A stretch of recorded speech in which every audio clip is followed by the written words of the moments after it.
Hey guys, tonight we're taking a peek behind the divine curtain to a life you probably never imagined.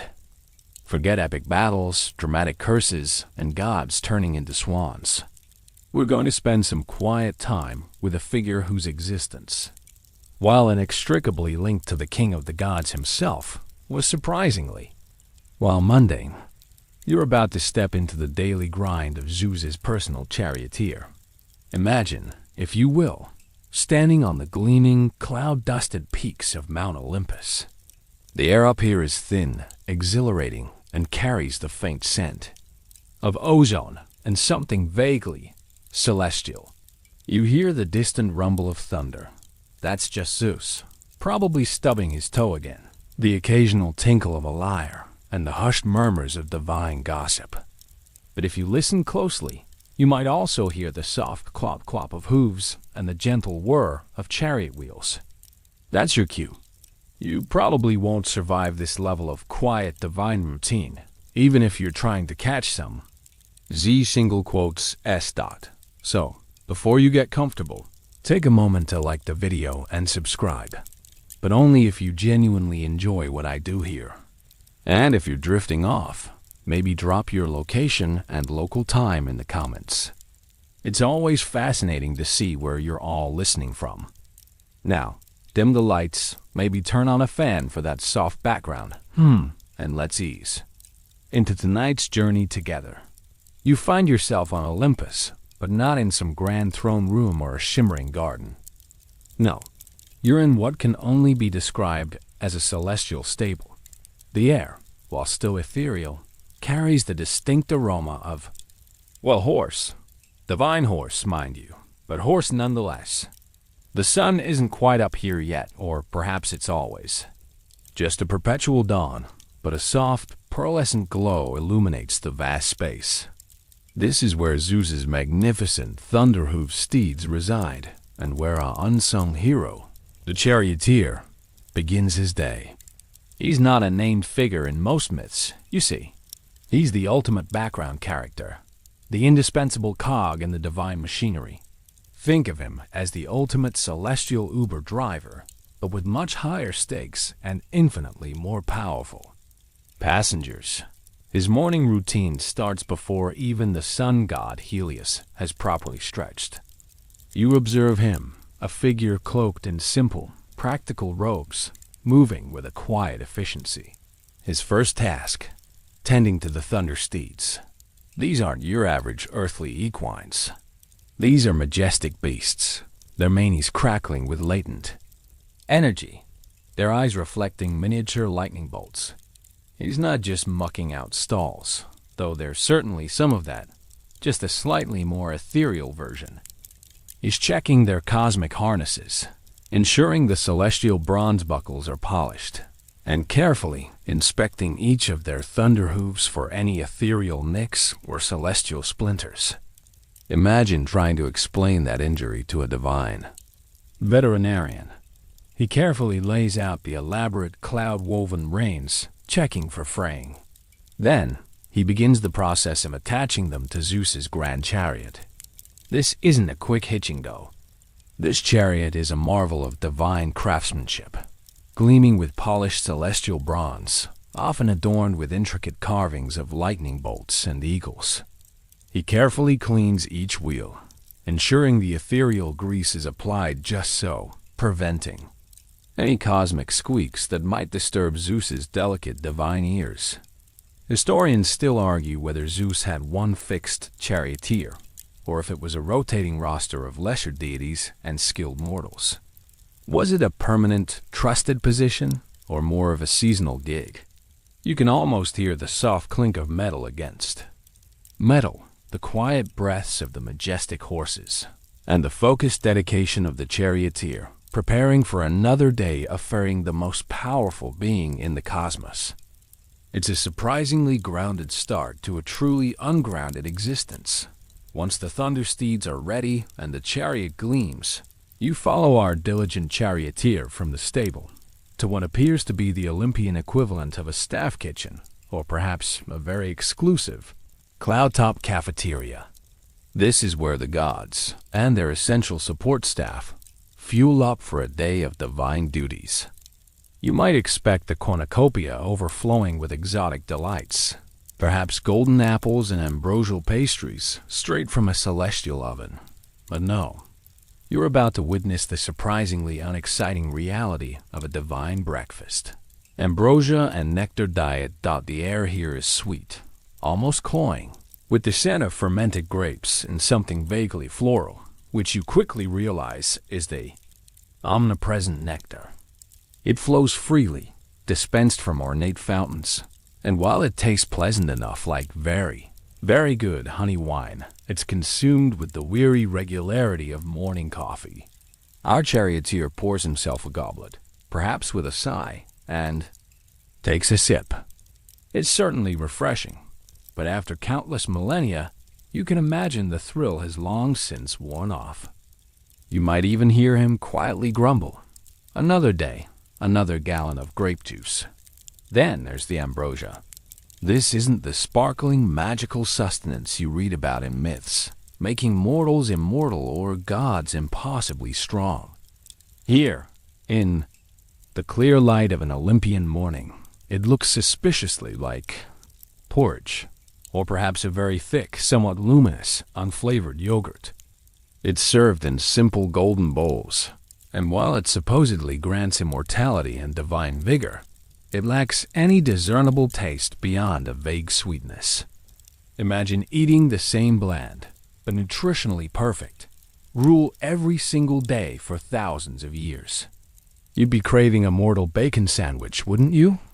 The charioteer eats quickly, efficiently. He doesn't linger, doesn't savor. This is fuel, not pleasure.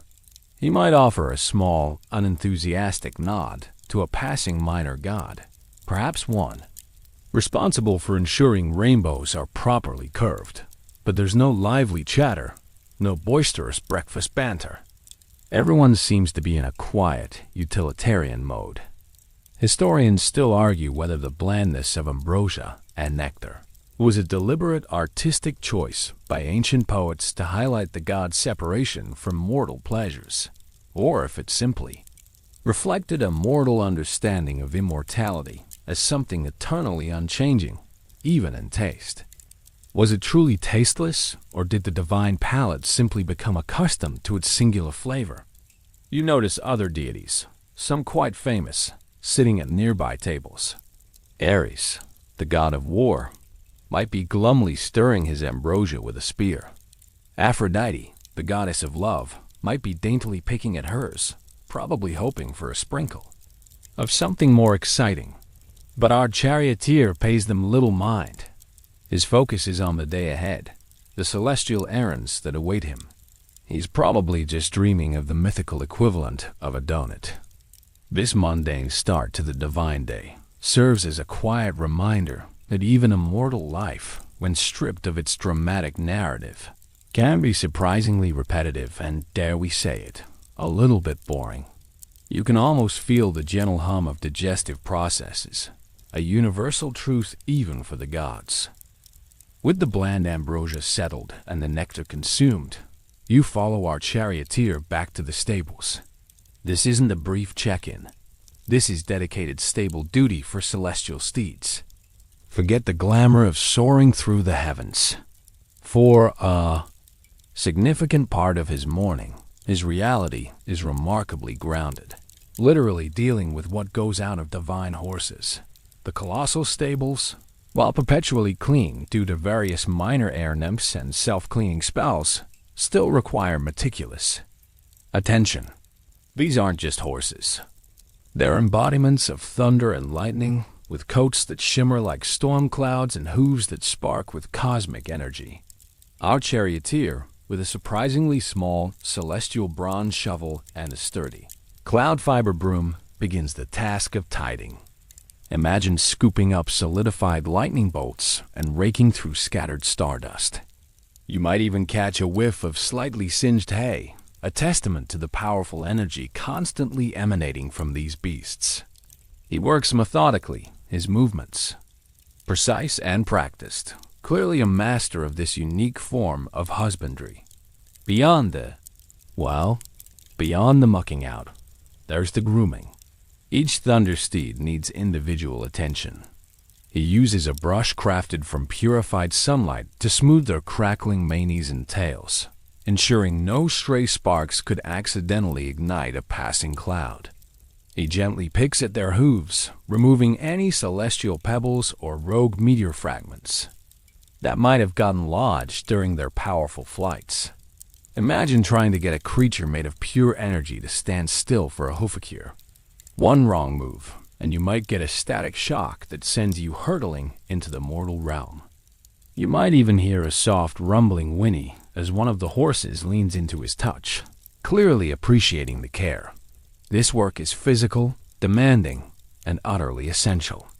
A single stray cosmic burr could throw off Zeus's flight path, potentially, sending a thunderbolt off course or causing a minor solar flare. The Charioteer is responsible not just for driving, but for ensuring the very vehicles and their engines are in peak condition. Historians still argue about the precise mythological details of how divine stables were maintained. Was it primarily the work of a single figure like our Charioteer, or were there legions of lesser, unseen spirits dedicated to such tasks? Was it truly a hands-on job, or was it mostly handled by divine magic? You can almost smell the faint, ethereal perspiration on his brow, a testament to the surprisingly mundane effort required to keep the heavens running smoothly. He checks the harnesses again, running his hands over the thick straps of cloud and refined starlight, listening for any subtle creaks or groans. He polishes the gold leaf on the chariot itself, making sure it shines with appropriate divine splendor. This isn't just about appearances. It's about respect for his charge and for the god he serves. He might even pat one of the horse's flanks, a quiet gesture of companionship with these majestic, yet remarkably messy creatures. It's a quiet testament to the fact that even divine glory requires a good bit of elbow grease, or in this case, ethereal hoof-shine. With the celestial steeds groomed and the chariot gleaming, you anticipate an immediate ascent into the heavens. But no, not so fast. You follow our Charioteer into what looks like a surprisingly well-organized, albeit cloud-enshrouded office complex on Olympus. This is where the true, often tedious, work of divine bureaucracy takes place. Forget dramatic pronouncements. Here, it's all about filing forms for thunderbolts and heavenly errands. The air in this section of Olympus is less ozone and more recycled parchment. You see shelves overflowing with scrolls, each meticulously labeled, and countless minor deities and spirits hunched over desks, their quills scratching softly against ethereal paper. This is the heart of Olympian logistics, where every bolt of lightning is accounted for, every rainbow approved, and every divine message logged. Our Charioteer approaches a counter, where a harried-looking nymph with ink stains on her fingers is shifting through a stack of requisitions. You might hear the faint thwack of a celestial stamp as a form is approved. He's not just picking up Zeus's daily schedule. He's filing reports from yesterday's flight. Imagine the paperwork, a manifest of where each thunderbolt was deployed, a log of meteorological phenomena observed, and perhaps even a form detailing any near misses with errant mortal kites. He might be submitting a request for more ethereal grease for the chariot wheels or a new set of cloud-woven reins. Yes, the old ones are a bit frayed. He might explain patiently to the nymph, who probably just rolls her eyes. This isn't the stuff of heroic myths. It's the stuff of mundane management. You might even hear the faint clink of a celestial abacus in the background as a minor deity calculates the precise trajectory for a falling star. This bureaucratic overhead isn't just about accountability. It's about control. Every divine action, no matter how spontaneous it might seem to mortals, has to be logged, approved, and tracked. It ensures that Zeus doesn't accidentally smite the wrong goat or turn the wrong shepherd into a spider. Historians still argue whether the detailed bureaucratic structure of Olympus as subtly implied in some ancient texts, was a reflection of real-world ancient administrations, or merely an artistic device to ground the gods in a relatable, if slightly absurd, reality. Was Zeus truly bogged down by paperwork, or did this just help mortals understand the scale of his power? Our charioteer patiently waits his turn, then exchanges a few quiet words with the nymph, probably discussing the weather patterns over Thrace or the latest requisition for divine nectar. He collects a fresh stack of scrolls, today's assignments. These aren't glorious quests. They're often routine deliveries of minor blessings or stern warnings to particularly unruly mortals. He might even be picking up a reminder for Zeus about his appearance at a minor river god's annual symposium. The life of a divine assistant, you realize, is far more about efficient paperwork and logistical planning than it is about dramatic adventure. You can almost feel the quiet hum of divine administration, a world powered not just by godly might, but by meticulous record-keeping. With his paperwork collected and the stables in order, you might expect Zeus to finally appear, ready to embark on his thunderous duties. But before the great god makes his grand entrance, our charioteer has another surprisingly common, yet crucial, task: attending Olympian staff meetings. You are now sitting, or perhaps hovering politely, in a large, cloud-filled chamber, witnessing a gathering that feels remarkably similar to a very long, slightly boring board meeting, but with much shinier attendees. The room is filled with an assortment of deities, both major and minor. You see powerful figures like Poseidon, perhaps looking slightly bored, and Demeter, probably eyeing the clock. But you also notice countless lesser gods and goddesses, river nymphs, mountain spirits, gods of obscure agricultural practices, all looking equally unenthused. The meeting is presided over not by Zeus himself, who's probably still enjoying a lion, but by one of his more diligent and long-suffering administrative deities, perhaps Themis, goddess of divine law and order, or a particularly bureaucratic Hori. Imagine sitting through a presentation on cloud formation quotas, followed by a lengthy discussion on the precise trajectory of falling stars. You might hear the occasional polite cough, or the faint clinking of a godly coffee cup filled with nectar. Of course, the topics are often mundane, yet essential for the smooth running of the cosmos. Discussions might revolve around the allocation of thunderbolts for the upcoming season, ensuring fair distribution across mortal lands. There might be reports on recent mortal prayers and petitions, categorizing them for later divine attention. Perhaps there's a debate about the optimal schedule for sunrises and sunsets, or the precise timing of tides. You might even hear a minor god responsible for shoelaces complain about an unexpected surge in untied laces in Athens. It's all very administrative, very organized, and utterly devoid of epic drama. Our charioteer sits quietly, listening intently, occasionally nodding. He needs to know Zeus's schedule, any new directives regarding celestial travel, or any particularly sensitive regions where thunderbolts are temporarily forbidden. This isn't just about driving. It's about being informed, understanding the broader divine context of his daily routes. Historians still argue whether ancient Greek myths, particularly those focusing on the hierarchy and interactions of the gods, were influenced by the actual political structures of Greek city-states, mirroring their own councils and assemblies. Did the Greeks imagine Olympus as a reflection of their own bureaucratic systems, or was it a truly divine invention? You can almost feel the gentle hum of celestial air conditioning, mixed with the quiet drone of a deity giving a PowerPoint presentation on optimal rainfall distribution.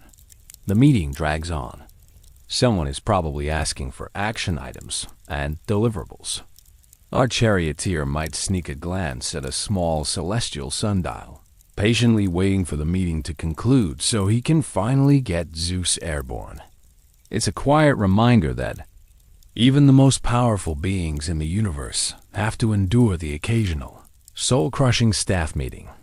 Having endured the interminable staff meeting, our charioteer now faces a truly endless task, dealing with mortal petitions. You find yourself hovering invisibly beside him as he makes his way to a vast, open-air pavilion on Olympus, where a ceaseless stream of mortal prayers and requests drifts upwards from the world below. This isn't the grand, resonant chorus of epic pleas for divine intervention.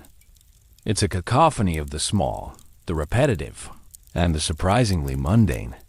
The air here buzzes with the faint, ethereal hum of countless mortal voices, like a million tiny gnats buzzing around your ears. Imagine trying to filter out a specific request when thousands are arriving simultaneously. Our charioteer stands by a shimmering, ethereal receiving pool, where individual prayers surface as faint, glowing motes of light, each carrying a tiny, desperate plea. He has a long, slender celestial net, and his job is to scoop out the ones specifically addressed to Zeus, or those deemed important enough for the king of the gods' direct attention. The rest? Well, they get rerouted to a less busy minor deity. Or sometimes, tragically, they just dissipate into the ether. You might hear him sigh softly as he scoops up a prayer for more olives or my neighbor's goat to be less noisy. The sheer volume is overwhelming. "Oh, mighty Zeus, please make it rain on my crops," floats up from one corner of Greece. "Zeus, please help me win the chariot race," comes from another. "Zeus, please make my wife stop nagging me about the dirty laundry," drifts up from an obscure village. And these are just the ones for Zeus. Imagine the sheer amount of mundane requests for every single deity in the pantheon.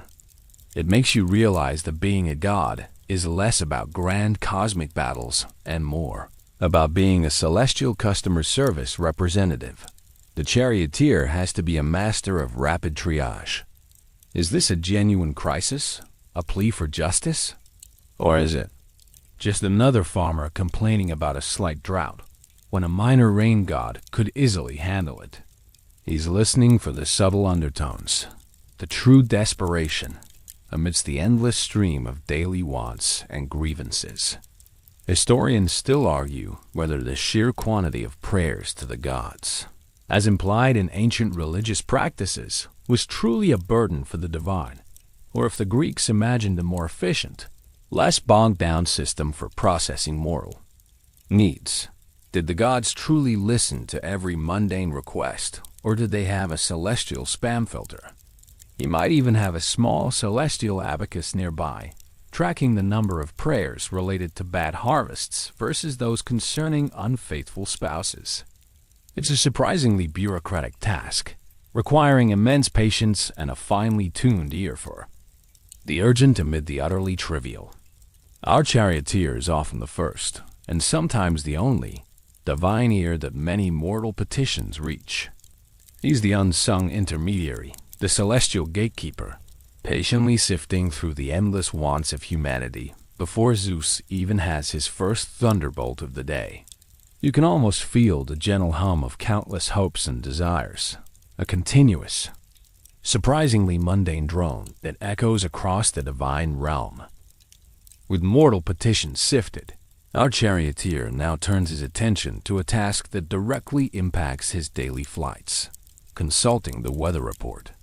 You might imagine divine weather forecasting to involve powerful pronouncements and dramatic shifts in the heavens.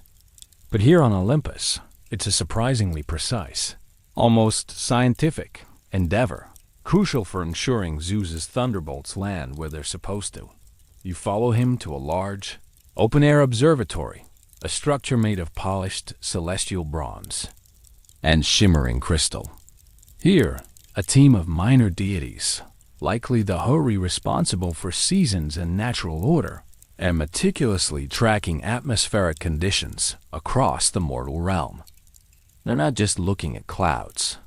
They're analyzing subtle shifts in mortal emotions, which can, surprisingly, affect weather patterns, charting the flow of ethereal currents, and even monitoring the collective mood of the nymphs in various rivers. Imagine a giant, celestial weather map, twinkling with faint lights indicating potential squalls over Mycenae, or a gentle drizzle planned for Sparta. You might hear the faint click-clack of an early divine abacus as they calculate barometric pressures for a coming storm. Our Charioteer approaches a large, rotating globe of the mortal world, its surface shimmering with miniature weather systems. He's looking for the day's flight plan, specifically how the atmospheric conditions will affect Zeus's various errands. Will there be strong headwinds over the Aegean? Is there a rogue cloud cluster forming near Sicily that might obscure a target? These aren't just minor inconveniences. Precise delivery of thunderbolts requires precise atmospheric data. One unexpected gust of wind, and Zeus might accidentally smite a perfectly innocent olive tree instead of a blasphemous shepherd. You might even hear the Charioteer quietly grumble about the perpetual mist over Britain, a constant annoyance. For celestial navigation, he might consult with a specific Houri, perhaps the one responsible for clouds, asking about the density of the cirrus layers over the Peloponnese, or the potential for unexpected updrafts near Mount Olympus itself. This requires a surprising amount of detail and communication, far from the simplistic "it's going to rain" predictions mortals might make. Historians still argue whether the ancient Greeks conceived of their divine weather as purely arbitrary acts of the gods, or as a more predictable, almost mechanistic system managed by divine forces. Was divine weather truly chaotic, or did it follow a subtle celestial logic that only certain deities could understand? Armed with his detailed weather report, our Charioteer now has the information he needs to plan Zeus's trajectory, to anticipate any celestial turbulence, and to adjust the chariot's ethereal stabilizers accordingly. It's a testament to the meticulous planning required to keep the king of the gods on schedule, even if his ultimate power still allows for spontaneous acts of divine fury. You can almost feel the cool, precise calm of the observatory, a stark contrast to the thunderous power it helps to unleash. With the celestial weather report firmly in hand, our Charioteer embarks on the final, crucial step before Zeus's departure: chariot maintenance and repairs.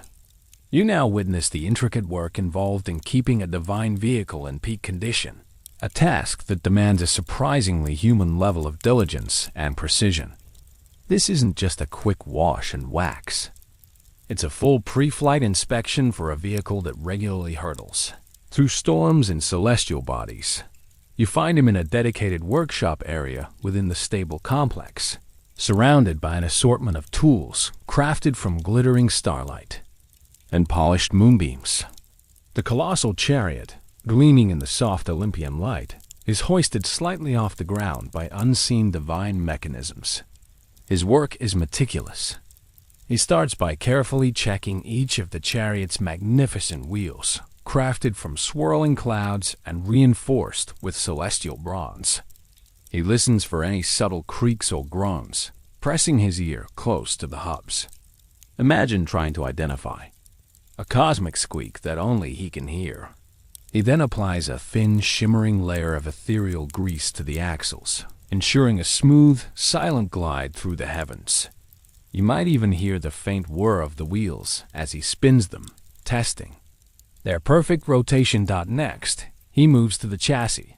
He runs his hands along the polished bronze, feeling for any minute cracks or structural weaknesses that might have developed during previous tumultuous flights. Perhaps a particularly powerful thunderbolt caused a tiny stress fracture, or hasty landing on a particularly jagged cloud left a dent. He uses a small, glowing hammer to tap gently along the frame, listening to the resonance. If he finds a dent, he might carefully apply a bit of celestial solder, a shimmering paste that instantly mends the divine metal, making it good as new. He's not just a driver. He's a celestial mechanic, a divine body repair specialist. The harness fittings are another critical point of inspection.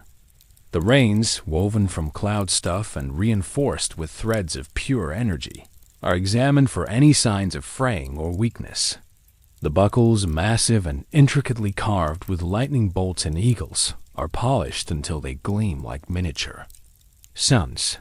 He tests each clasp, ensuring it snaps shut with a reassuring clink, ready to withstand the immense forces generated by Zeus's thunder steeds. Historians still argue about the precise mythological details of how divine vehicles were maintained. Were they self-repairing, or did they truly require such hands-on attention from figures like our Charioteer? Was this a metaphorical depiction of diligent preparation, or a literal interpretation of celestial mechanics? Finally, he performs a full diagnostic check on the chariot's ethereal stabilizers and its invisible storm repulsion fields, ensuring they are fully charged and ready to deflect any rogue meteor showers or unexpected divine tantrums.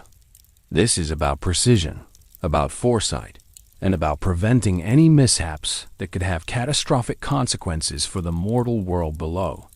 You can almost feel the quiet hum of divine readiness, a palpable sense of preparedness emanating from the perfectly maintained chariot, ready to carry the king of the gods on his daily, thunderous errands. With the chariot perfectly tuned and the weather report analyzed, you might imagine the charioteer's duties are done until Zeus is ready to fly. But no, there's a quieter, often overlooked part of his morning. A quick, often unceremonious lunch break in the ether. You find yourself accompanying him to a less formal, almost secluded, part of Olympus, far from the grand dining halls of the major deities. The air here is peaceful, with only the faintest cosmic breeze rustling through ethereal foliage. This isn't a meal for showing off divine power or engaging in celestial gossip. This is a pragmatic refilling stop, a moment of quiet solitude before the frenetic pace of afternoon deliveries begins. He unpacks a small, modest pouch woven from sturdy cloud fiber. Inside, you won't find flamingo tongues or exotic fruits. Instead, it's often more of the same. A slightly firmer, perhaps even congealed, portion of ambrosia, packed tightly like a celestial protein bar. And, of course, a small flask of nectar. Imagine eating a cold, bland energy bar and lukewarm sports drink for every single lunch for millennia. You'd probably start dreaming of a mortal grilled cheese dot. He might find a quiet spot, overlooking a shimmering vista of the mortal world, perhaps a particularly picturesque cloud formation over ancient Egypt. He doesn't engage in conversation, doesn't scroll through divine social media, if such a thing existed. His focus is entirely on the task of sustenance, quickly consuming his meager meal. He might gaze out at the tiny ant-like mortals scurrying below, completely unaware of the divine, yet strangely mundane, lunch being consumed high above them. You can almost feel the quiet solitude of the moment, a small island of peace in the endless, bustling expanse of Olympus. This mundane meal highlights a crucial aspect of his existence. He's an essential cog in the divine machine, but not one who partakes in the luxurious excesses often associated with the gods. His life is one of service, of quiet efficiency, and of perpetual routine. Historians still argue whether the concept of minor deities or divine servants having their own less glamorous routines was merely a way for ancient storytellers to make the gods more relatable, or if it reflected a genuine understanding of the necessary, unglamorous work that underpins even the grandest endeavors. Was his simple lunch a symbol of his humility, or just a practical reality of his job? After finishing his ambrosia bar and draining his nectar flask, he carefully packs away his pouch. There's no lingering, no leisurely stretch. The cosmic clock is ticking, and Zeus will soon be ready for his afternoon engagements. This brief lunch break in the ether is a quiet interlude, a small, repetitive ritual that underscores the unexpectedly ordinary nature of even a divine charioteer's existence. You can almost feel the faint, lingering sweetness of the nectar on his lips, quickly forgotten as he prepares for the next phase of his day. Lunch consumed, our charioteer doesn't get to put his feet up. The celestial schedule is relentless. And now begins the busiest part of his day. Afternoon deliveries. You're now soaring alongside him, not on a grand, thunderous flight with Zeus himself, but on a series of surprisingly routine errands, ferrying minor deities and messages across the sprawling divine realms. The air up here is a crisp, cool azure with wisps of cloud for scenery. The chariot, now lighter without the king of the gods, handles with a familiar ease. He navigates through the celestial currents, his focus unwavering. His first stop might be to drop off a particularly chatty Maya god of agricultural pests, on a cloud hovering over a mortal olive grove in Crete. This deity needs to oversee a controlled aphid infestation, just enough to keep the farmers humble, not enough to cause a famine. Imagine the charioteer patiently waiting for the little god to disembark, perhaps offering a polite, "Mind the aphid, sir." Next, he might be delivering a scroll, sealed with a minor divine seal, from Hera to a particularly recalcitrant river, nymph in Arcadia, urging her to flow with more decorum. Or perhaps he's picking up a forgotten lyre from Apollo, who left it at a sunrise concert in the East. These aren't dramatic rescue missions or grand quests. They are the equivalent of a divine parcel service, ensuring the smooth flow of celestial communication and the timely arrival of lesser divinities where they are needed. You might hear the gentle flapping of ethereal wings as a messenger bird takes flight from the chariot's side, carrying a less urgent communique. The routes are meticulously planned, taking into account celestial traffic, mostly other gods, flitting about, and the ever-changing weather patterns he reviewed earlier. He knows the shortcuts through nebulae and the fastest currents through the asteroid fields. He's a master navigator, silent and efficient, ensuring every parcel and passenger arrives on time. Historians still argue about the extent to which the gods in Greek mythology truly managed the granular details of the world versus operating on a grander, more abstract level. Was there truly a divine postal service, or was this merely a poetic way of describing godly communication? There's a quiet satisfaction in his movements. He's not seeking glory or recognition. His reward is the seamless execution of his duties.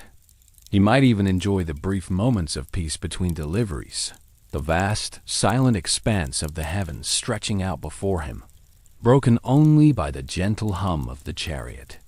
He's a cosmic delivery driver, ensuring that even the smallest cogs in the divine machine are where they need to be, when they need to be there. And you, the observer, realize that even divine errands can be surprisingly, wonderfully ordinary. You've seen our charioteer's afternoon deliveries, a ballet of celestial logistics.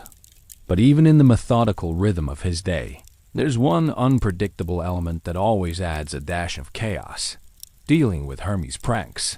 You now find yourself in the often frustrating position of observing the trickster god at work, and how our diligent charioteer, much like any long-suffering colleague, has learned to cope. Hermes, the messenger god, is renowned for his wit and his mischievous nature. His pranks aren't malicious, usually, but they are certainly inconvenient, especially for someone trying to stick to a tight celestial schedule. You might be flying along, delivering a scroll to a grumpy minor deity of forgotten potholes, when suddenly, the chariot's ethereal brakes engage by themselves, or the reins briefly turn into a tangle of shimmering snakes. You can almost hear Hermes' distant, delighted chuckle, echoing across the heavens, followed by our charioteer's exasperated sigh. "Oh, Hermes," he might mutter, shaking his head. These pranks can take many forms. Perhaps Hermes subtly redirects a celestial current, sending the chariot veering off course towards a particularly glittery, but entirely wrong, nebula. Or he might temporarily swap the Charioteer's regular flask of nectar for one that tastes faintly of stale lightning. Imagine trying to explain to Zeus why his urgent message to Poseidon arrived an hour late because the chariot spontaneously decided to take a detour through the constellation of the teapot. You'd probably just get a blank stare and another thunderbolt.hour. Charioteer has developed a series of coping mechanisms. He's learned to anticipate Hermes' favorite tactics, like a seasoned sailor knows the patterns of the wind. He might subtly reinforce the chariot's ethereal seals against Hermes' magic, or carry a small, charmed counterprank device, perhaps a tiny, noise-making beetle that Hermes absolutely despises. He also maintains a healthy dose of calm resignation. There's no point getting truly angry. Hermes thrives on a reaction. Instead, a quiet, almost imperceptible eye roll is usually his biggest show of emotion. Historians still argue whether Hermes' pranks were purely for comedic effect in myths, or if they symbolize the unpredictable, chaotic elements that even divine order couldn't entirely control. Were they just jokes, or a deeper reflection on the nature of fate and randomness? Ultimately, dealing with Hermes' antics is just another part of the job. It's an annoying but predictable wrinkle in the fabric of his otherwise meticulous routine. He's the straight man to Hermes Cosmic. Comedian, the ever-patient colleague to the office prankster. You can almost feel the slight tremor in the chariot as Hermes, in a flash of mischievous light, plays yet another harmless trick, and you hear the familiar, almost comforting sigh of the Charioteer, already mentally adjusting his schedule. Having dodged Hermes' latest shenanigans, our Charioteer now faces another essential, if sometimes contentious, part of his day: supplier relations. You are now privy to a rare glimpse into the divine workshop of Hephaestus, god of blacksmiths and craftsmen, and you'll quickly discover that even on Olympus, getting good chariot parts isn't always easy. You find yourself in a cavernous, smoke-filled forge, the air thick with the smell of molten metal and the rhythmic clang of hammers on celestial anvils. Sparks fly like miniature constellations as cyclopes and lesser fire spirits toil away. This is Hephaestus' domain, a place of immense creative power, but also, surprisingly, one where divine customer service can be temperamental. Our Charioteer approaches Hephaestus himself, a burly, often grumpy deity, limping slightly as he inspects a newly forged thunderbolt. You might hear the roar of a celestial furnace, almost drowning out their voices. The conversation, you realize, is not about grand divine creations, but about overdue orders and quality control for chariot parts. Hephaestus, the Charioteer, might begin patiently. The last batch of ethereal grease was a bit thin. Zeus noted a slight squeak on the morning run. Or perhaps the cosmic bronze for the wheel spokes seems to be flaking after only 3 millennia. I believe we requested the reinforced alloy. Imagine trying to argue with a god who literally throws molten metal for a living. You'd probably choose your words very carefully. Hephaestus, always busy and often nursing a grievance, he does, after all, create weapons of mass destruction for a family that often treats him poorly. Might grumble about supply chain issues, the rising cost of stardust, or the difficulty of finding good, reliable Cyclops labor these days. He might even blame Ares for constantly breaking his chariots in mire skirmishes. It's a surprisingly relatable scenario, reminiscent of any mortal trying to get their car fixed on time and on budget. Historians still argue whether the portrayal of Hephaestus as a somewhat disgruntled, hard-working artisan reflected the real world, experiences of ancient craftsmen, or if it was simply a divine foil to the more glamorous, less industrious gods. Was even divine craftsmanship prone to human-like frustrations? Our Charioteer, ever professional, calmly presents his requisition forms, perhaps even showing a small celestial diagram of the flawed part. He knows that a smooth-running chariot is essential, and sometimes That means gently, but firmly, pushing. The divine supplier for better quality and faster delivery. There might be a brief, awkward silence, punctuated only by the clang of hammers, before Hephaestus, with a sigh, agrees to send a new batch or expedite a repair. You can almost feel the heat of the forge, a tangible reminder that even on Olympus, logistics can be a fiery business. With chariot parts, hopefully on their way, our charioteer now faces one of the more peculiar yet routine parts of his job, the underworld commute. You are now descending with him, not into the fiery depths of Tartarus, but into the surprisingly mundane administrative layers of Hades' domain. This isn't a dramatic descent into the land of the dead. It's more like a very long, slightly gloomy bus ride. The air around you grows cool and damp, carrying the faint scent of stale earth and something vaguely melancholic. You pass through the ethereal mists, the faint outlines of lost souls drifting by like forgotten laundry. The chariot, now equipped with special underworld-compatible wheels that don't disturb the slumbering dead, hums softly. Our charioteer often has errands here. Perhaps Zeus needs to deliver a subpoena to a particularly evasive shade, or send a congratulatory message to Hades on a successful harvest of souls. You might even hear the faint, repetitive drip of water, adding to the somber atmosphere.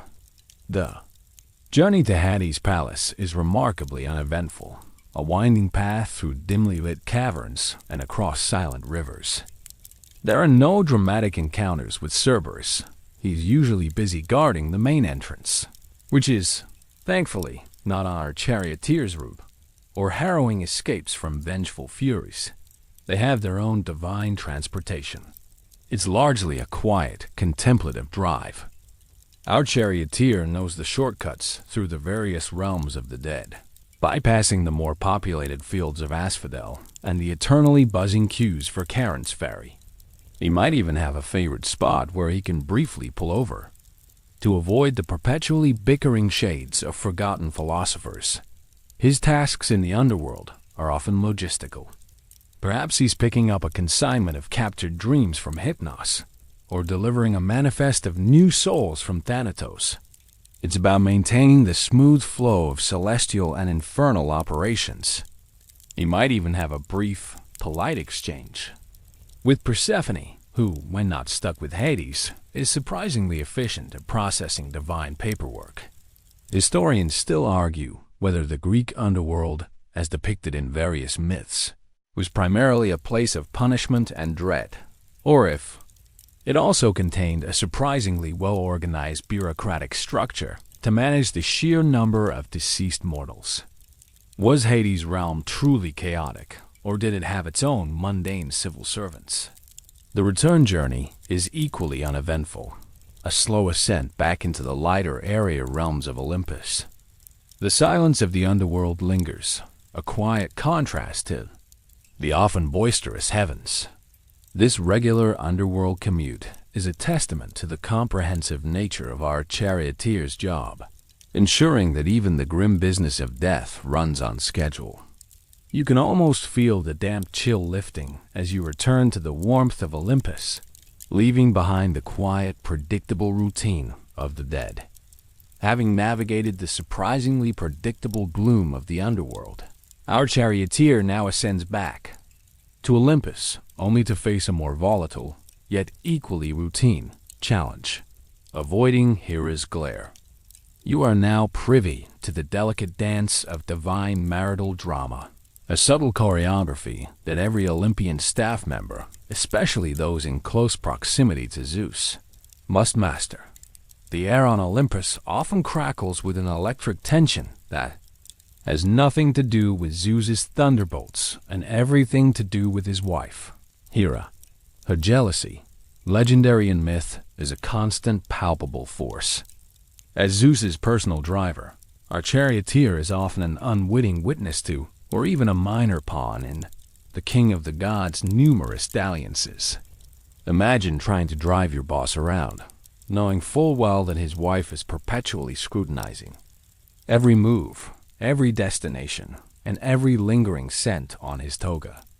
You might hear the faint, sharp crackle of static electricity whenever Hera is particularly displeased. Our Charioteer has developed an almost preternatural ability to detect Hera's mood.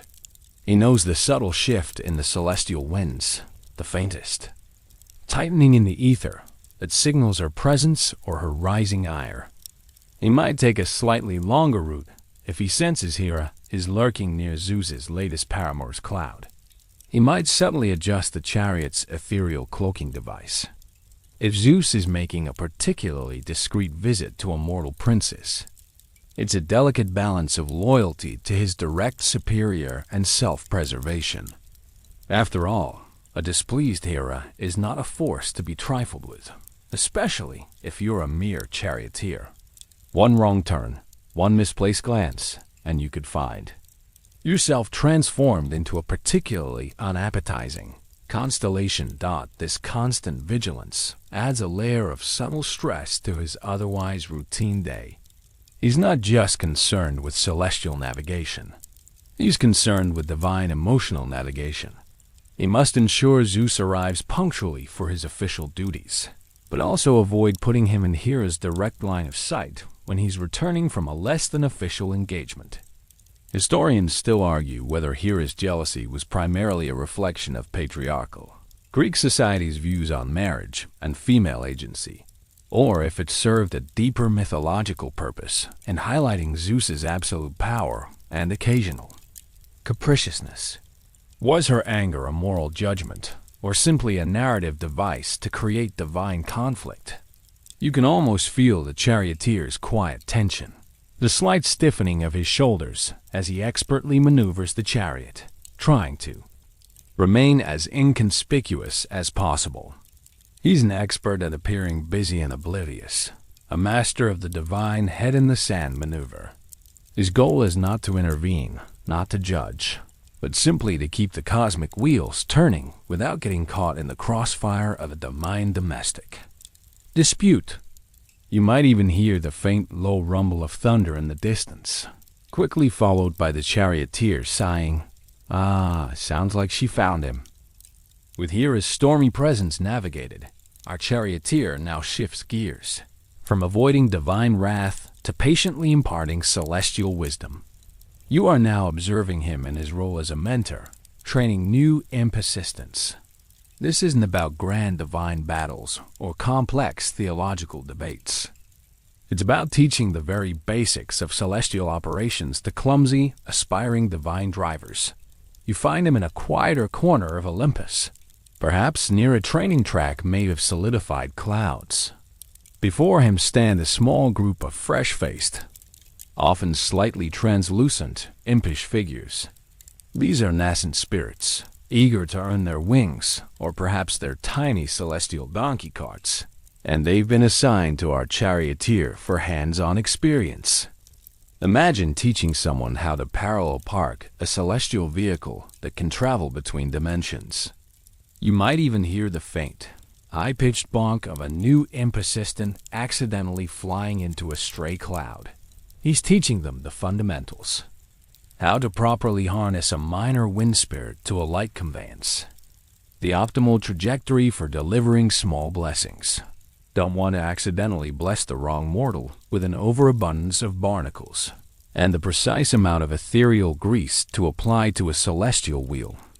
He's patient, yet firm, correcting their fumbling attempts with a calm hand.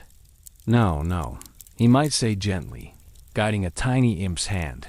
You don't pull the cloud reins quite that hard.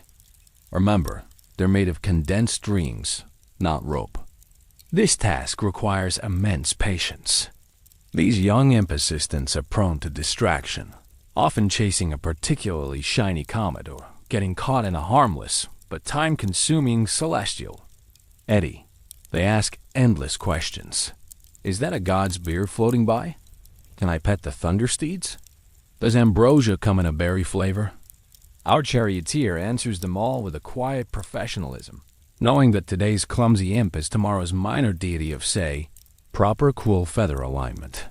Historians still argue whether the concept of divine apprenticeships was a reflection of real-world ancient Greek master-apprentice relationships, or if it simply served to explain the hierarchical structure of the divine realm. Did the gods truly have a training program for their cosmic workforce, or was it a poetic way of showing the transmission of divine knowledge? You can almost feel the quiet pride in our charioteer's movements as he watches one of his small charges finally manage to tie a proper celestial knot. He's not just teaching them skills. He's instilling discipline and a quiet respect for the mundane, yet essential, work of the cosmos. As the day draws towards what passes for evening on Olympus, our charioteer's duties continue, leading him to a different kind of gathering. Dinner with minor deities. You find yourself in a less opulent dining hall than those reserved for the Olympians, a place where the air is filled with polite chatter rather than thunderous pronouncements. This is where the countless gods of lesser importance, the deities, of individual olive trees, specific waterfalls, or particularly stubborn goats gather to eat. And it's surprisingly like a low-key potluck. The ambrosia here is perhaps a touch less luminous, the nectar a little less potent, but the company is, if not thrilling, certainly stable. Our charioteer sits at a plain but sturdy table crafted from polished cloudwood. He might be seated next to the goddess of perfectly ripe figs, or the god of keeping pebbles out of shoes. The conversation revolves around the mundane concerns of their divine portfolios. My river sprite is acting up again. Did you hear about the unusually dry summer in Lycia? I'm having trouble getting mortals to properly appreciate the subtle beauty of moss. You might hear the gentle clink of simple golden goblets and the soft murmur of polite, if unexciting, conversation. He partakes in the meal with the same quiet efficiency he applies to all his tasks. There are no dramatic pronouncements, no grand boasts of divine power. This is largely small talk, a necessary social lubricant in the vast machinery of Olympus. He might offer a courteous nod when the god of perfectly straight rows of turnips laments a recent crooked furrow, or politely listen to a detailed account of a particularly stubborn vineyard pest. Historians still argue whether the detailed pantheon of minor Greek deities, often overseeing incredibly specific natural phenomena or human activities, reflected a deep, complex understanding of the world, or simply a need to have a god for everything. Was it a reflection of their worldview, or just a way to make the universe less terrifyingly random? This isn't about forming grand alliances or engaging in high-stakes divine politics. It's about maintaining collegial relations, about being a part of the larger divine community, even if that community is sometimes a bit dull. Our charioteer is a well-known, if unsung, figure among these lesser deities. They recognize his steady presence, his reliability, and his quiet competence. He's the one who gets Zeus where he needs to be, and that earns him a certain quiet respect, even if he doesn't have a constellation named after him. You can almost feel the gentle hum of polite conversation, a soothing backdrop to his otherwise demanding day. He's probably just dreaming of a good night's rest before another dawn brings another round of ambrosia and celestial errands. With dinner consumed and polite small talk exchanged, you might think our charioteer's day is winding down. But even on Olympus, there are household chores, and for the divine staff, that includes celestial laundry day. You find yourself in a large, airy chamber filled with shimmering steam and the gentle scent of fresh rain, observing a task that requires surprising delicacy. This isn't about dirty tunics in the mortal sense. Divine garments woven from clouds, starlight, or purified air don't accumulate grime in the same way, but they do get dulled. The shimmer fades. The celestial patterns might lose their luster, and the very essence of their divine fabric can become fatigued from constant use. Our charioteer, along with a few minor water nymphs who specialize in ethereal cleansing, is engaged in the meticulous process of washing divine tunics and drying ethereal linens. Imagine carefully hand-washing a shirt made of pure moonlight, ensuring you don't accidentally wring out a constellation. You might hear the soft swish of fabric through shimmering, purified water, a sound more akin to a gentle breeze than a gushing river. Each garment is handled with extreme care. Zeus's formal robes, often embroidered with actual lightning bolts, need special attention to ensure the electrical charges remain stable. Hera's flowing gowns, which can sometimes carry lingering traces of her formidable temper, need to be cleansed of any residual emotional static.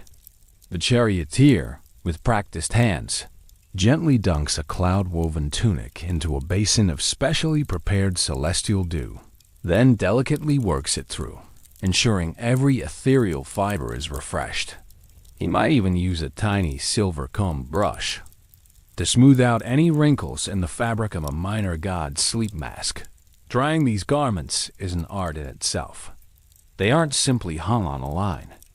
Instead, they are draped over gentle currents of warm, purified air, or laid out on surfaces that subtly absorb any excess moisture, leaving them perfectly dry and shimmering. The sun, a distant gleam in the celestial laundry chamber, helps to reactivate their inherent luminosity. Historians still argue whether the concept of gods having mundane needs like clean clothes was a way to make them more relatable to ancient audiences, or if it hinted at a more complex, almost domestic side to their divine existence. Did even the mightiest gods truly need freshly laundered socks? Or was it just a poetic way to illustrate their human-like routines? The process is slow, methodical, and quietly satisfying. There's a certain peace in the rhythmic motions, the sin of cleanliness, and the knowledge that every garment, from Zeus' grandest robes to a tiny wind-spirit scarf, is being restored to its divine splendor. It's a testament to the unglamorous, yet essential, back-of-house operations that keep Olympus running smoothly. You can almost feel the softness of the freshly laundered cloud linen, a comforting sensation in the quiet hum of the celestial laundry. With the celestial laundry gleaming, our Charioteer's day on Olympus continues its gradual winding down, leading him to a task that ensures cosmic harmony. Bedtime for thunderbolts. You are now in a surprisingly mundane, yet heavily guarded armory where Zeus's powerful weapons are meticulously put away, ensuring no accidental divine zaps occur during the night. The air here is charged, not with impending storms, but with a faint residual hum of electricity. Rows of magnificent thunderbolts, each shimmering with contained power, are neatly racked. These aren't just props. They are instruments of immense destructive capability, and their proper storage is paramount. Our Charioteer, with expert hands and a sense of calm caution, assists in securing them. He might use a special insulated pair of celestial tongs to handle a particularly potent bolt, carefully guiding it into its designated slot. You might hear a faint, almost musical thrum as a bolt settles into place, its contained energy reverberating through the chamber. This task involves more than just putting things away. Each thunderbolt needs a nightly diagnostic check. Are its energy coils fully discharged? Is its aiming mechanism properly recalibrated? Any lingering charge could result in an unintended jolt to a sleeping mortal, or worse, an accidental celestial spark that ignites a minor constellation.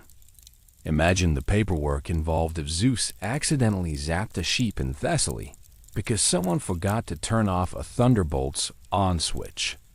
You'd probably hear a very loud divine sigh. He also checks the various containment units and safety protocols for other divine tools. Perhaps a minor earthquake-inducing hammer needs to be secured, or a mischievous lightning rod requires a nightly charm to prevent it from attracting unwanted attention. It's all about ensuring safety and preventing any cosmic chaos from erupting. During the quiet hours of Olympus, historians still argue whether the concept of gods having tools for their powers, rather than simply manifesting abilities, reflected a more mechanistic or craftsman-like view of the divine realm in ancient Greek thought. Did Zeus truly wield thunderbolts, or were they more extensions of his innate power? The process is methodical, almost meditative. Each bolt is carefully placed, each safety latch secured. Our charioteer moves with practiced ease, his movements a quiet testament to the importance of his role in maintaining cosmic order, even in the smallest details. There's a certain peace in knowing that the destructive potential of Olympus is safely tucked away for the night. You can almost feel the air in the armory growing calmer, the residual hum fading as the thunderbolts settle into their quiet, powerful slumber. With Zeus's thunderbolts safely tucked away, our charioteer's workday on Olympus isn't quite over. As night descends upon the mortal realm, his duties take a more ethereal turn. Nighttime patrols. You are now gliding silently with him through the celestial ether, ensuring the stars are aligned and no celestial mischief is afoot. The air around you is cool and dark, punctuated by the glittering expanse of countless stars and distant galaxies. This isn't a search for danger, but a routine inspection, a cosmic checkup to ensure everything is in its rightful place. He flies along predetermined celestial routes, a silent guardian of the night sky. He's looking for any stars that might have wandered off their designated paths, perhaps a lazy constellation drifting too close to a black hole, always a nuisance, or a rogue meteor shower veering dangerously close to a populated mortal city. You might hear the faint, almost musical hum of the celestial spheres, a soothing backdrop to his quiet vigilance. His gaze is sharp, experienced. He can spot a fainter-than-usual nebula, indicating a potential energy drain, or a constellation that seems to be winking a little too often, suggesting mischievous spirits are at play. He carries a small, glowing divine compass that always points to celestial north, ensuring his navigation is flawless even in the deepest cosmic darkness. If he spots something amiss, he might make a quick note on a glowing scroll to be addressed by the appropriate minor deity in the morning. Imagine filling out a report that reads, Ursa Minor appears to have picked up a small, unauthorized asteroid as a pet. This task is about maintaining cosmic order, ensuring the delicate balance of the universe isn't disturbed while the major gods slumber. It's a quiet, solitary vigil, far removed from the bustling daytime activities of Olympus. He's the celestial night watchman, ensuring that when mortals look up at the night sky, they see predictable, comforting patterns, not chaotic, cosmic shenanigans. Historians still argue whether the concept of celestial bodies having specific paths and orders in Greek mythology reflected early astronomical observations, or simply a human desire to impose order on the vast, mysterious cosmos. Did the Greeks truly believe stars could wander, or was it a poetic way of describing predictable movements? As the hours of the mortal night wear on, he continues his silent patrol, a steady presence against the boundless expanse. The stillness of the night, broken only by the gentle hum of the chariot, is almost meditative. It's a testament to the unglamorous, yet absolutely essential, work that goes into making sure the universe keeps spinning quietly without any unexpected bumps in the night. You can almost feel the serene calm of the cosmos, a comforting stillness. As the charioteer watches over the sleeping realms as the celestial night deepens, our charioteer's duties shift from celestial oversight to a more subtle, yet profound task: dream delivery service. You are now drifting alongside him as he guides Hypnos, the god of sleep, on his nightly rounds, ensuring that mortals receive the appropriate slumber and the right kind of dreams. This isn't about grand visions. It's about cosmic comfort. Air here is thick with a soft, hazy luminescence, the very essence of sleep. You see Hypnos, a gentle, shadowy figure, drifting alongside the chariot, scattering silent poppy seeds over the sleeping mortal world below. Our Charioteer's role is to ensure Hypnos' path is smooth and unimpeded. He navigates the chariot through the nocturnal currents, avoiding any lingering mortal anxieties that might disturb the flow of dreams, or any stray thoughts that might cause nightmares to accidentally coalesce. Imagine trying to steer clear of a pocket of unresolved mortal guilt floating over a particularly rowdy tavern. You might hear the faint, almost imperceptible sigh of a sleeping city, settling into slumber.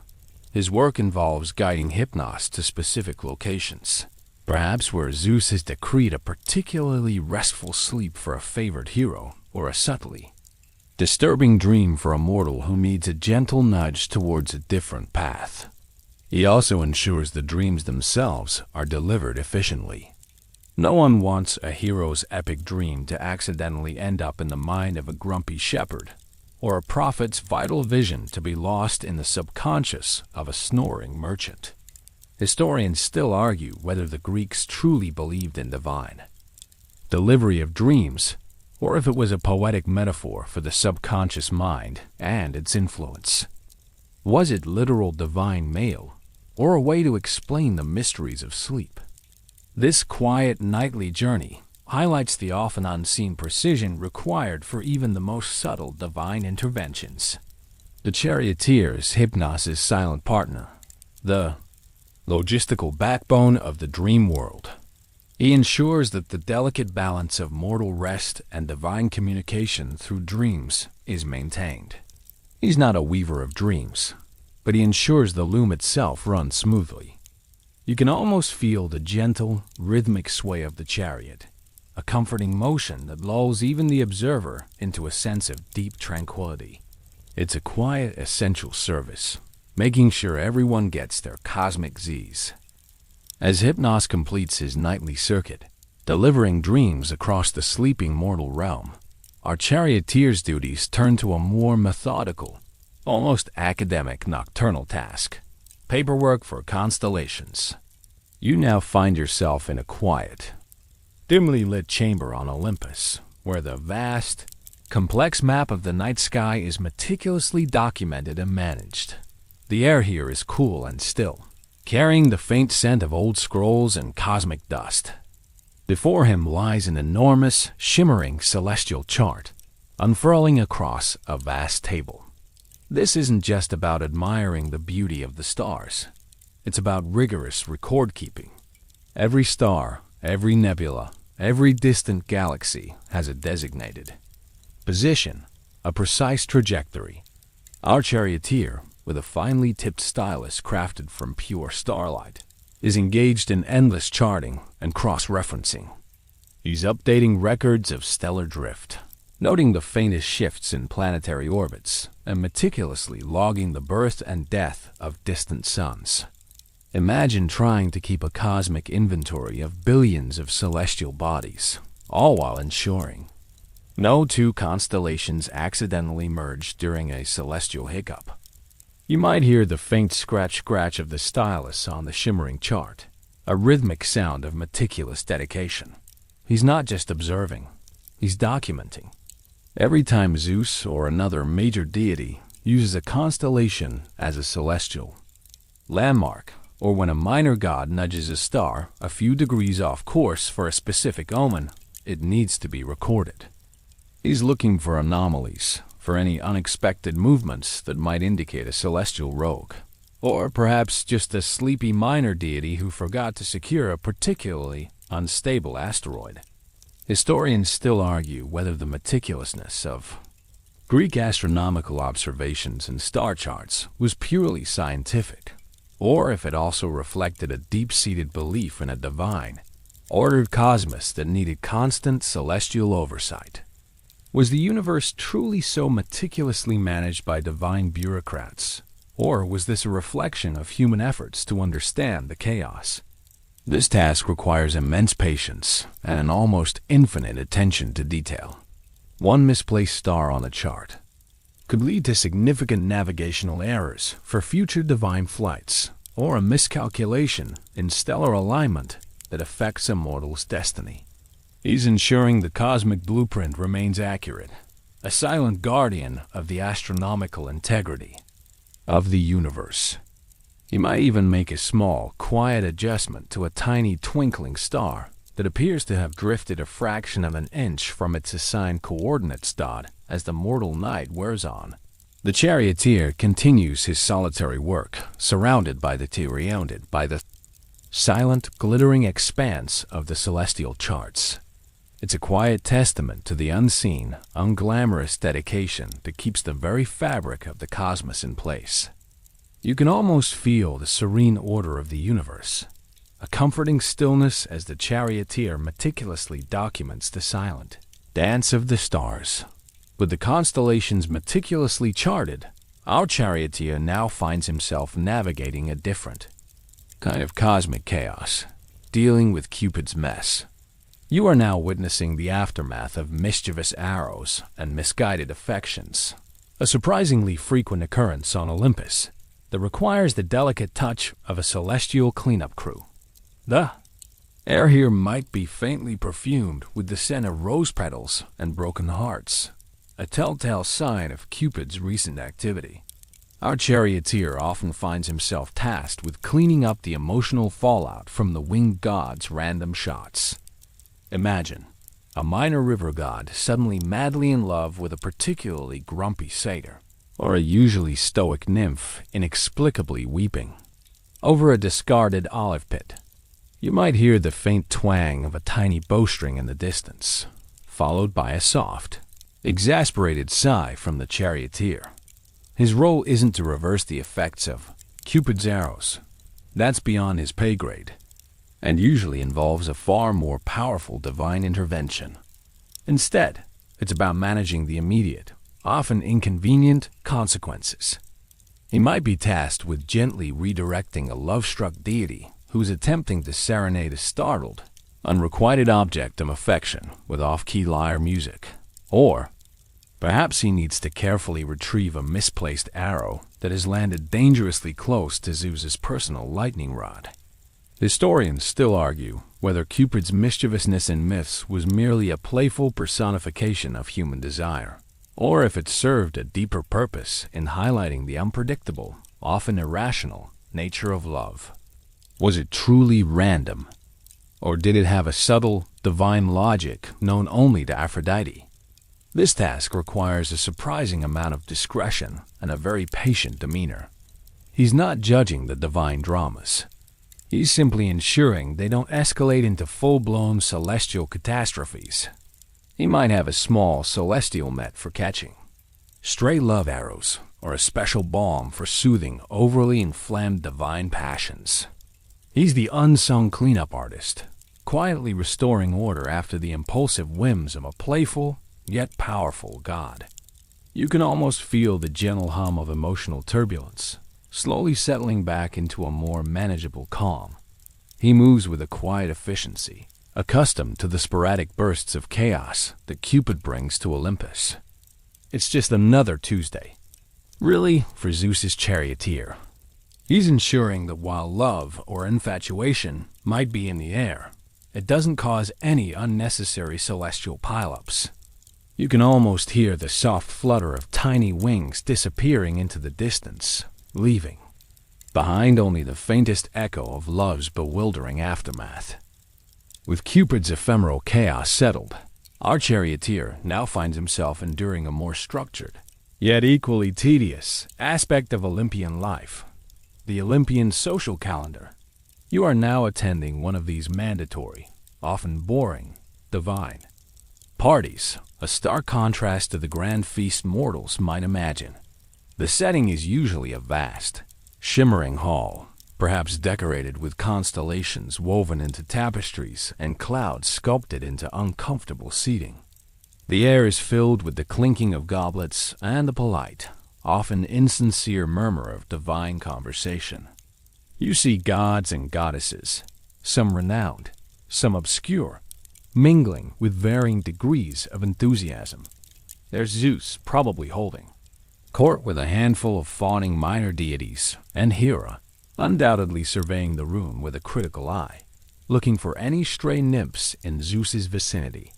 You might hear a minor god of perfectly ripened grapes complain about the blandness of the ambrosia served at these events. Our Charioteer's presence here is mandatory, a part of his unspoken contract as a key member of Zeus's staff.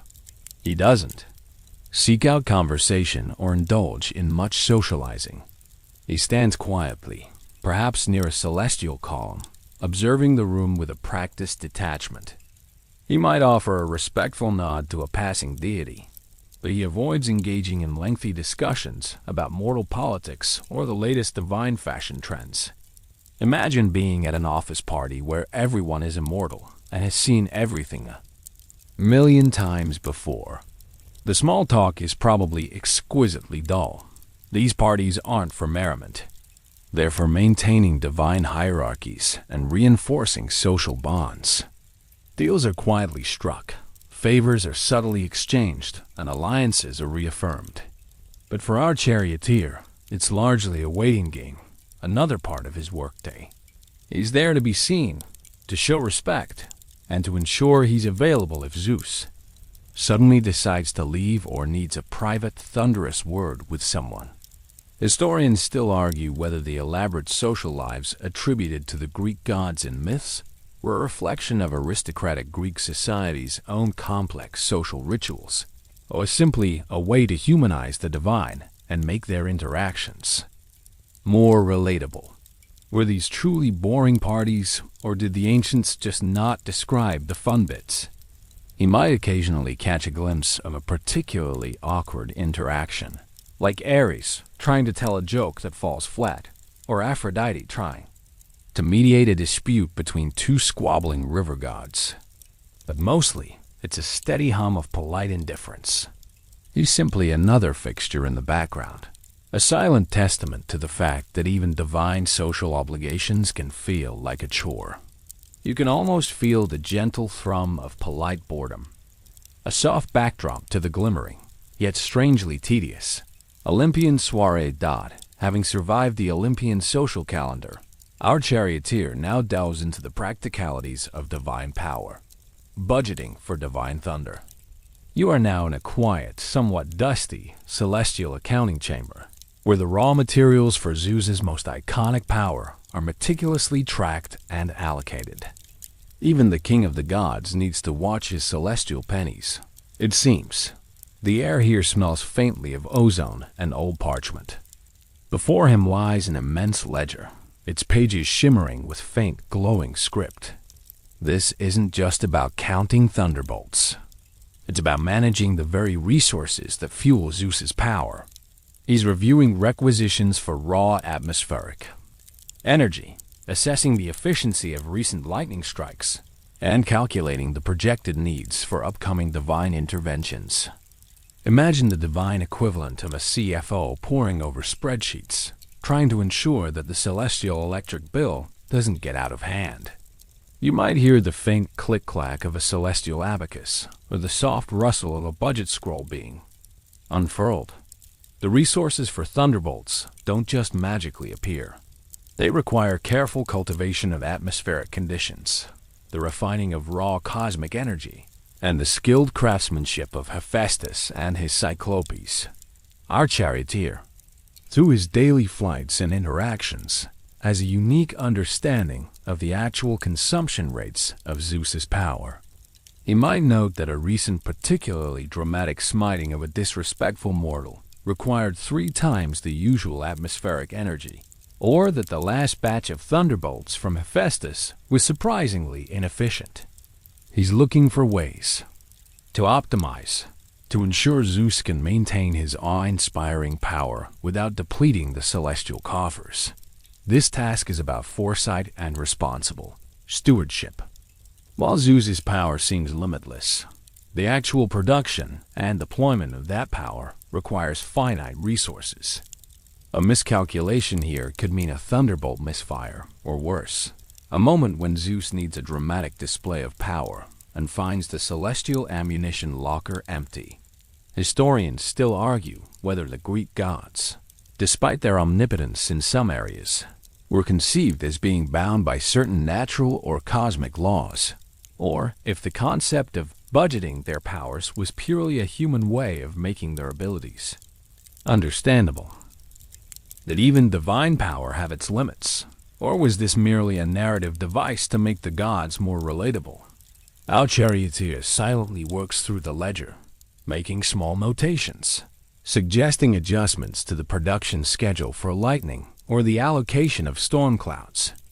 It's a quiet, vital contribution to the stability of Olympus, ensuring that the king of the gods remains well-stocked with his primary means of persuasion. You can almost feel the cool, precise calm of the celestial accounting chamber, a stark contrast to the dramatic displays of power it helps to fund. With the divine thunder budget balanced, our Charioteer's duties continue, leading him to a task that offers a unique, humbling perspective: handling mortal fates. You are now observing him from a high, ethereal vantage point as he quietly witnesses the mundane choices that shape human destinies below, far from any grand divine intervention. The air here is clear and expansive, offering an unobstructed view of the mortal realm, teeming with tiny, scurrying figures. He's not actively manipulating these fates, but rather acting as a quiet observer, sometimes even a silent scribe. He might be recording subtle shifts in mortal lives that could impact larger divine plans, or noting patterns of human behavior that could inform future celestial policy. Imagine watching a tiny human debating whether to take a left or a right at a crossroads, knowing that decision will suddenly alter their entire life path. You might hear the faint, almost imperceptible hum of countless unfolding destinies, a continuous, intricate symphony of human choice. His role here is one of passive, yet profound, observation. He sees the ripple effects of small decisions, the seemingly insignificant choices that lead to momentous outcomes.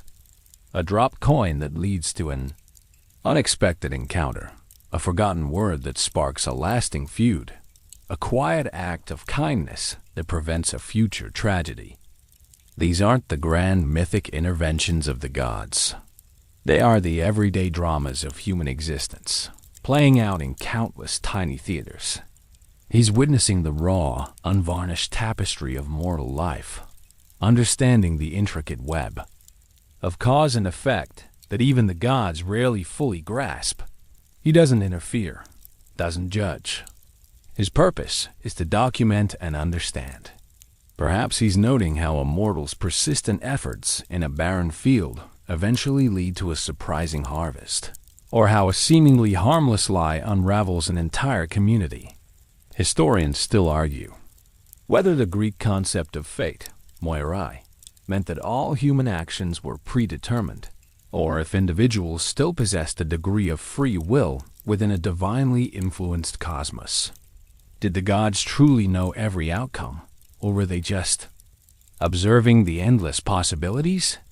You can almost feel the quiet unfolding of countless lives, a gentle current of humanity flowing beneath his steady gaze. This quiet observation of mortal fates offers a fascinating counterpoint to the often dramatic lives of the gods. It's a reminder that even the divine realm is intrinsically linked to the countless, often unheralded choices made by the tiny beings on Earth. Our Charioteer, in his silent vigil, becomes a cosmic witness to the vast, complex, and surprisingly mundane story of humanity itself. As the mortal world continues its quiet spin beneath him, our Charioteer embarks on his last brief celestial journey of the day, the divine commute home. You are now drifting alongside him, not on a thunderous flight, but on a surprisingly long and quiet journey back to his more modest quarters on Olympus. The air around you is still, tinged with the faint cool breath of the impending celestial night. This isn't a glamorous return to a lavish palace. It's the journey of a hard-working professional at the end of a long day, perhaps mentally ticking off the tasks completed and already anticipating tomorrow's schedule. He might be passing through the quieter residential sections of Olympus, where the minor deities of forgotten dreams and overlooked wildflowers reside. You might see the faint glow of hearth fires from their humble cloud cottages, a comforting sight in the vastness of the cosmos. The chariot hums softly, its ethereal stabilizers disengaged for the gentler flight. There's no rush, no urgency. This is his time to unwind, to mentally prepare for the quiet solitude of his own space. He might review the day's meteorological data in his mind, or briefly recall a particularly absurd mortal prayer from earlier. It's a moment of reflection, a silent acknowledgement of the countless unglamorous details that keep the universe running smoothly. Historians still argue whether the Greek gods, despite their divine nature, were imagined as having moments of human-like weariness or quiet contemplation, or if these depictions were purely a poetic device to make them more relatable. Did even divine beings truly feel the need to unwind after a long day? He's a quiet figure, his presence subtle, almost imperceptible against the backdrop of the vast cosmos. He is the personification of steady reliability, the indispensable, yet often unseen, cog in the grand divine machine. He navigates the familiar celestial paths with an instinct born of millennia of experience, knowing every current, every whisper of the ethereal wind. You can almost feel the gentle descent, a gradual softening of the cosmic vibrations. As he nears his own humble abode, this divine commute home is a testament to the unheralded routines that underpin even the most majestic of existences. It's a reminder that even the most pivotal roles can involve significant periods of quiet, predictable travel. He's nearing the end of his shift, ready for a moment of peace before the cycle begins anew. Finally, back in his own modest quarters on Olympus, our charioteer's last task of the day is preparing for tomorrow. You are now observing him in the quiet solitude of his celestial dwelling, as he meticulously sets out his tools and checks the weather for the new day, ensuring seamless continuity. The air in his small, unassuming chamber is calm, free from the grandeur and occasional chaos of Zeus's palace. He begins by carefully laying out his celestial driving gloves, woven from hardened cloud fiber, ensuring they are free of any snags or tears. He might polish his divine compass, its needle always pointing true to celestial north, making sure its ethereal glow is bright enough for tomorrow's dawn flights. Imagine him carefully arranging his small collection of charts and maps, perhaps even updating a mental list of known celestial potholes or areas of high Hermes activity. You might hear the soft clink of a small polished bronze tool as he places it just so on a simple wooden shelf. His most crucial pre-sleep ritual is checking the updated weather report for the coming Olympian day. A shimmering miniature cloud globe floats gently in the corner of his room, displaying the projected atmospheric conditions for the next 24 hours. He scans it intently. Any major thunderstorms predicted over Greece? A chance of a gentle divine mist over Rome? This information is vital for planning Zeus's initial routes, for selecting the appropriate celestial steeds, and for mentally preparing for any navigational challenges. He might make a small, quiet note on a personal, ethereal tablet, jotting down reminders like, remember to account for Poseidon's grumpy mood near the Aegean tomorrow, potential for rough seas. This meticulous preparation isn't just about efficiency. It's about control and foresight. It's about minimizing surprises, ensuring that when Zeus calls for his chariot at dawn, everything is precisely as it should be. It's the quiet dedication of someone who understands that even the smallest details can have cosmic implications. Historians still argue whether the Greek gods, despite their divine power, truly relied on foresight and planning for their actions, or if this depiction of careful preparation was merely a way to make their governance more comprehensible to human understanding. Did they literally check a weather report, or was it a metaphor for their innate understanding of the cosmos? As he finishes his preparations, a sense of quiet accomplishment settles over him. The tools are ready, the schedule is clear, and the celestial conditions are known. He's done all he can for the day, ensuring a smooth transition into tomorrow's divine duties. You can almost feel the gentle hum of readiness in the air, a calm anticipation for the cycle to begin anew. As you follow our charioteer into the final quiet moments of his day, you begin to grasp the profound significance of his role, even if it remains largely unsung. He is the unsung hero. You are now reflecting on the pivotal, yet largely thankless, part he plays in the vast, often chaotic, machinery of Olympus, a testament to the power of quiet diligence. In a pantheon filled with boisterous gods, dramatic goddesses, and epic heroes, our charioteer operates in the shadows, a figure of humble, consistent service. He doesn't wield thunderbolts, doesn't charm mortals, and doesn't participate in grand divine feasts in a prominent role. Yet, without him, Zeus would be grounded. Without his meticulous preparation, his calm navigation, and his endless patience, the king of the gods would be late, disorganized, or perhaps even prone to accidental smitings due to a poorly maintained chariot. Imagine the chaos. Zeus trying to hail a celestial taxi, or worse, attempting to drive his own thundersteeds after a particularly potent goblet of nectar. The world would be in far greater peril. His heroism isn't measured in battles fought or monsters slain, but in the seamless execution of routine. It's in the perfectly polished bronze of the chariot, the smoothly running wheels, the accurate delivery of every message, and the precise trajectory of every flight. He is the quiet anchor in the stormy seas of Olympian drama, the steady hand that keeps the cosmic ship afloat. He ensures that the dramatic narratives of the gods can play out unhindered by mundane logistical failures. Historians still argue whether the absence of a named charioteer for Zeus in most prominent myths was an oversight by ancient poets, or a deliberate choice to emphasize the god's inherent power without needing mortal or lesser divine assistance. Was his anonymity a narrative quirk, or a reflection of his status as a purely functional figure? He never seeks glory or recognition. His reward is the quiet satisfaction of a job well done, of knowing that Olympus runs a little smoother because of his efforts.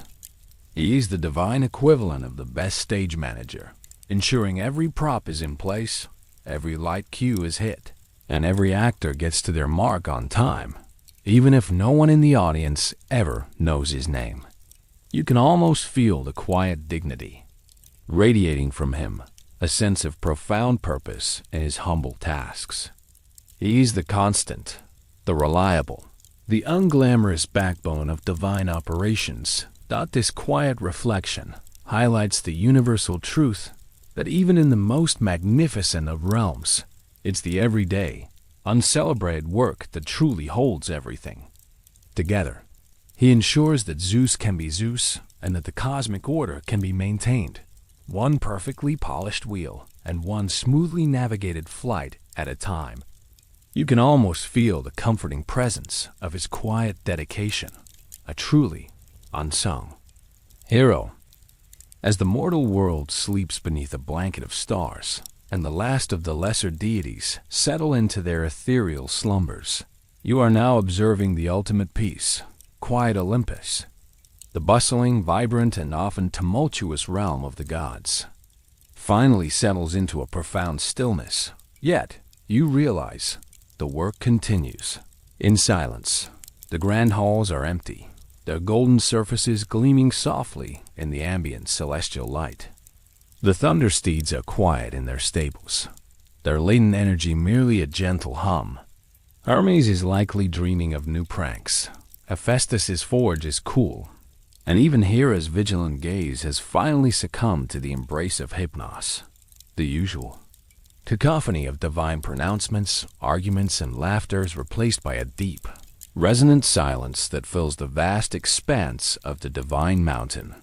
You might hear the faint, almost imperceptible whoosh of a distant nebula, or the gentle, rhythmic pulse of a sleeping constellation. Yet, even in this profound quiet, work still happens. Our charioteer, now in his own quiet quarters, might be meditating on the day's flights, mentally preparing for the dawn. The celestial accounting ledgers, though unattended, hold the meticulously recorded data of the cosmos. The celestial weather charts, though still, silently await the subtle shifts of the coming day. The divine bureaucracy, for a few precious hours, rests, but its systems remain in place, ready to spring back to life with the first light of Helios. Historians still argue whether the Greek gods truly slept in a human sense, or if their periods of rest were more akin to phases of cosmic inactivity or philosophical contemplation. Was their sleep a literal need, or a metaphorical representation of periods of divine non-intervention? This quiet period is essential, a necessary reset for the relentless machinery of the cosmos. It's the moment where the divine realm recharges, where the intricate gears of fate and power pause, only to resume their endless turning with the first hint of morning light. It's a powerful testament to the underlying order of the universe, an order that persists even when it's most powerful. Inhabitants are at rest. You can almost feel the profound tranquility of the sleeping cosmos, a vast, comforting stillness that invites contemplation. The stillness emphasizes the quiet diligence of figures like our Charioteer, whose work ensures that even the most powerful entities can find rest. His silent preparation, his calm routines, are the very fabric of this peaceful interlude. It's a reminder that even the grandest stories have moments of serene quiet, where the world simply is not the quiet journey through. The surprisingly mundane life of Zeus's Charioteer now gently draws to a close. You've ridden through celestial stables, navigated divine bureaucracy, and witnessed the quiet dedication that underpins the grand spectacle of Olympus. As the echoes of celestial hooves and the rustle of ethereal parchment fade, allow your mind to drift. The weighty thunderbolts and the scent of ambrosia are now but distant impressions. The tireless duties of an unsung hero recede, replaced by the soft hum of stillness. Let the curious tales settle into the quiet corners of your thoughts, like dust motes dancing in the last rays of a setting sun. There is no need for alarm, no need for the clamor of ancient myth now. Just a gentle easing, a deepening calm, as the past melts away into the soft present. Feel the quiet envelop you, a blanket of historical tranquility. Rest easy, my friend. Asterisk. As you conclude this quiet journey through the surprisingly mundane life of Zeus's Charioteer, you find yourself reflecting on his unique place in the grand tapestry of Greek mythology. He is the steadfast, unseen hand, the ultimate example of how even the most powerful beings rely on a reliable, unglamorous support system. While the thunder rolls and the gods engage in their dramatic escapades, he's the one making sure the cosmic vehicle is fueled, polished, and ready for flight, day in and day out. His existence, though filled with moments of divine beauty and cosmic awe, is also a powerful testament to the enduring presence of routine. He reminds us that even immortality, when stripped of its epic battles and dramatic pronouncements, can be filled with daily chores, bureaucratic forms, and the quiet satisfaction of a job consistently well done. He's the silent anchor, the unyielding point of stability in the often turbulent realm of Olympus. You can almost feel the reassuring hum of his constant presence, a comforting counterpoint to the more flamboyant actions of his divine superiors. Historians still argue about the true origins of such figures in Greek mythology. Were they simply literary devices, designed to flesh out the divine world and make it more relatable? Or did they reflect a deeper, more profound understanding of the necessary, uncelebrated labor that underpins even the grandest endeavors? Was the Charioteer's anonymity a deliberate choice to highlight the gods' inherent power without needing mortal or lesser divine assistance? Or was it a quiet acknowledgement of the unsung heroes who make greatness possible?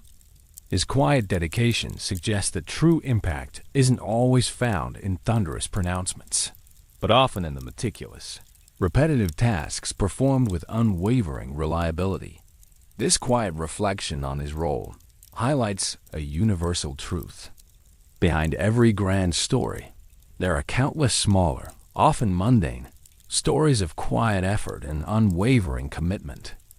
The Charioteer ensures that Zeus can be Zeus, and that the cosmic order can be maintained, one perfectly polished wheel and one smoothly navigated flight at a time.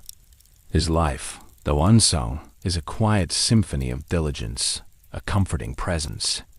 In the vastness of the cosmos, the quiet journey through the surprisingly mundane life of Zeus's Charioteer now gently draws to a close. You've ridden through celestial stables, navigated divine bureaucracy, and witnessed the quiet dedication that underpins the grand spectacle of Olympus. As the echoes of celestial hooves and the rustle of ethereal parchment fade, allow your mind to drift. The weighty thunderbolts and the scent of ambrosia are now but distant impressions. The tireless duties of an unsung hero recede, replaced by the soft hum of stillness. Let the curious tales settle into the quiet corners of your thoughts, like dust motes dancing in the last rays of a setting sun. There is no need for alarm, no need for the clamor of ancient myth now. Just a gentle easing, a deepening calm as the past melts away into the soft present. Feel the quiet envelop you, a blanket of historical tranquility. Rest easy, my friend.